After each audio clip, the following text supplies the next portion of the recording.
నువ్వు మాట్లాడే లాంగ్వేజ్ ఏంటి, నువ్వు చేసే బిహేవియర్ ఏంటి? వాళ్ళెవరో లోన్ తెచ్చుకుంటే తెలంగాణ గవర్నమెంట్లో భూములు తాకట్టు పెట్టి దానికి నాకి లింకు పెట్టి నాకు వర్క్ ఇచ్చారని చెప్తావు. అంటే ఒక ముఖ్యమంత్రి వర్క్ ఒక కంపెనీకి ఇవ్వగలుగుతాడా? అంటే 10 సంవత్సరాలు నువ్వు చేసిన పని ఇదేనా? 10 సంవత్సరాలు నువ్వు చేసిన పని ఇదేనా? నువ్వు లిస్టు తీద్దామా?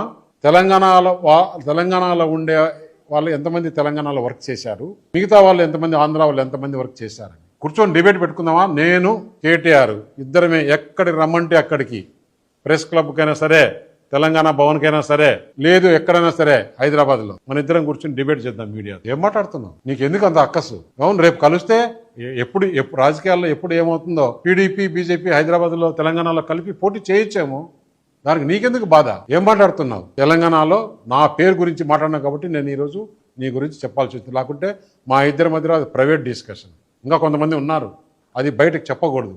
నాకు ఆ రెస్పాన్సిబిలిటీ ఉంది. నువ్వు ఈరోజు మాట్లాడి అంటే ఏ రోజు నువ్వు ఎలాగైనా మాట్లాడుతున్నావు అంటే నేను చూస్తూ ఊరుకుండేవాడిని కాదు. అనవసరంగా నువ్వు మాట్లాడుతున్నావు. దీనికి మీడియాకి, తెలంగాణ ప్రజలకి, ఈ దేశ ప్రజలకి సమాధానం చెప్పాలి కేటీఆర్ అని చెప్పి